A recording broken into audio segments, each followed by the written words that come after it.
E às quartas debatemos aqui no Bom Dia Litoral direito do consumidor. Para isso, recebo no estúdio da TVCI o doutor Maurício Vitor, ele que é especialista no assunto e vai tirar as dúvidas do público de casa. Doutor, mais uma vez é um prazer enorme tê-lo aqui. Muito bom dia, seja bem-vindo ao programa, ao Bom Dia Litoral.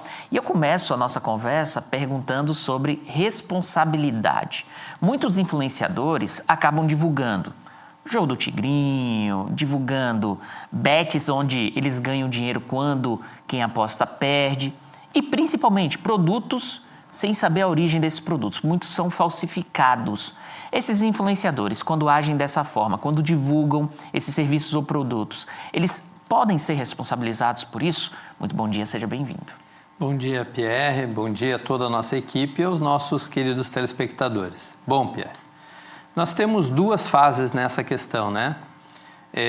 O influenciador, ele nada mais é, quando está a serviço de uma determinada empresa, que parte dela para a sua publicidade e propaganda. Como o Código de Defesa do Consumidor informa que a publicidade obriga o fornecedor, isso inclui o influenciador que a propaganda fez. Portanto, aquele influenciador que tem a sua valorização no mercado justamente por ter muitos seguidores, por ter uma plataforma bem vista, né? Ele tem que se cuidar porque, eventualmente, um dano causado ao consumidor ou à coletividade de consumidores pela apresentação de um programa, de um produto, né, que possa levar o consumidor a ter problemas, seja de qualquer ordem, você mencionou aqui o fato, né, de apostas ou um produto falsificado, tudo isso pode vir a trazer, a chamar a responsabilidade quem fez a publicidade, porque a publicidade induziu o consumidor à utilização daquele tipo de produto ou de serviço. Então, aos influenciadores, né, especialmente aqueles que estão ainda engatinhando no mercado, procurando um lugar ao sol, sempre tenham em mente, o primeiro item da sua carreira, da sua possível, né, projeção é a responsabilidade. Não entre em nenhuma situação que possa lhe trazer danos depois.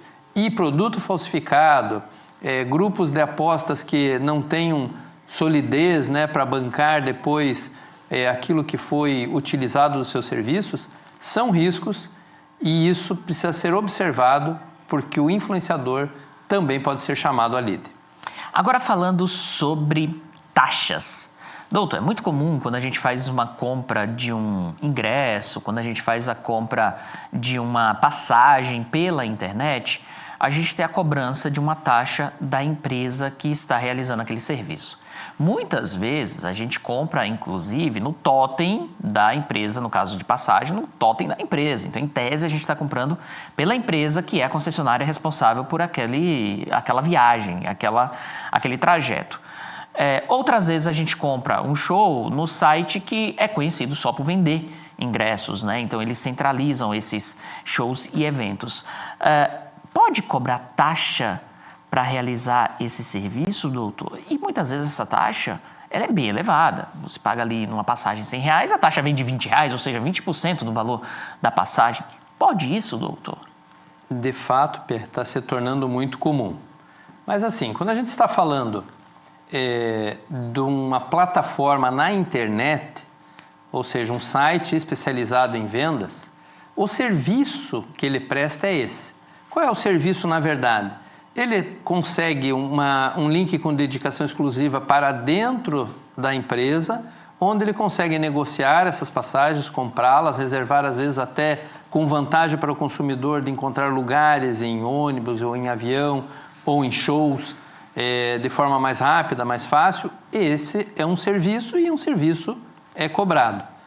A empresa que faz esse serviço, ela passa a ser corresponsável por aquele serviço que presta. Eu comprei um ingresso para uma determinada localização, num voo comercial, numa viagem de ônibus, rodoviária, né? E se eu tiver problemas com a prestação daquele serviço, ou seja, cheguei lá, a poltrona está ocupada, pinga no passageiro, tem um desconforto para as pernas. Tudo isso é corresponsabilidade de quem vendeu até porque cobrou, né? Vendeu a passagem, vendeu o ingresso, vendeu o acesso. Então, é possível a cobrança, Pierre, mas há uma corresponsabilidade. Você citou uma outra situação, o totem da empresa num shopping, na própria rodoviária, no aeroporto.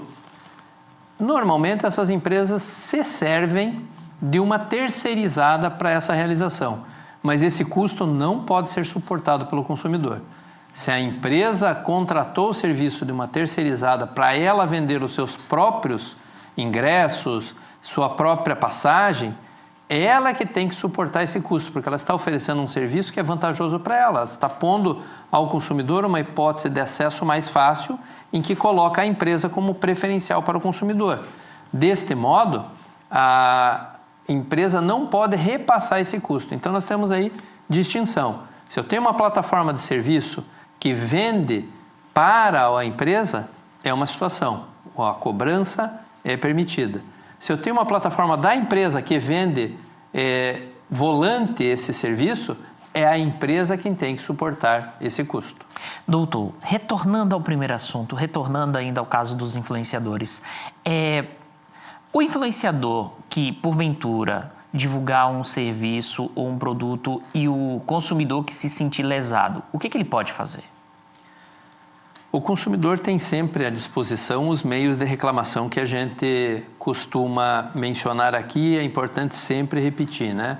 Qualquer problema que você tenha no mercado de consumo, não deixe de fazer a reclamação, o registro, e o meio mais fácil e mais rápido ainda é pela internet, que você faz pelo seu telefone, do computador de casa. Você pode utilizar as plataformas consumidor.gov.br ou reclameaqui.com.br. Isso vai gerar estatísticas, vai gerar informações úteis para todo mundo no mercado de consumo, inclusive os PROCONs e os ministérios públicos. No caso do consumidor prejudicado por uma propaganda, por uma publicidade feita pelo meio, né, que for, e no caso nós estamos falando dos influenciadores, essa plataforma, esta pessoa física, ela estará tão responsável quanto a empresa que deixou de prestar ou prestou mal o serviço ou vendeu um produto que não se adequava ao consumidor. Nesses casos, se o consumidor tiver que entrar com uma ação judicial, ele vai pôr no polo passivo, além da empresa, que é a responsável pelo serviço ou produto, o influenciador que levou ele a fazer aquela aquisição. Então, é por isso que a gente chama atenção, os influenciadores que estiverem em início de carreira e que se cuidem, porque as empresas, muitas das vezes, têm meios para indenizar o consumidor. Os influenciadores podem pôr tudo a perder, né, todo o seu patrimônio a perder, com uma propaganda mal feita. Então, o consumidor pode, além de utilizar as plataformas, se necessário, entrar com ação judicial e colocar no polo passivo, ou seja, você estará reclamando, além da empresa, do próprio influenciador. É muito importante, principalmente para quem está começando a carreira, evitar esse tipo de atuação, né? Atuação através da divulgação de produtos que são falsificados e até serviços que não são legais. Doutor, muitíssimo obrigado pela participação, é sempre um prazer enorme tê-lo aqui. Até a próxima semana. Eu é que agradeço mais uma vez, Pierre, você, nossa equipe, os nossos telespectadores, chamando sempre a atenção para isso, né? A responsabilidade. Ela tem que estar com os consumidores, com os fornecedores e agora com os influenciadores. Eles também precisam observar essa questão para não aí poluir mais o mercado de consumo. E uma conversa que a gente pode ter, e você aí, telespectador, vai poder nos ajudar, plataforma de entrega. Temos aí um assunto interessante a falar e eu acho que vamos desde já pedir a colaboração dos nossos consumidores, telespectadores, porque vamos entrar em assuntos delicados aí dessas plataformas. Combinado então, tema para a próxima semana, para a próxima quarta-feira, na edição do Direito do Consumidor. Um abraço, doutor. Um abraço a todos.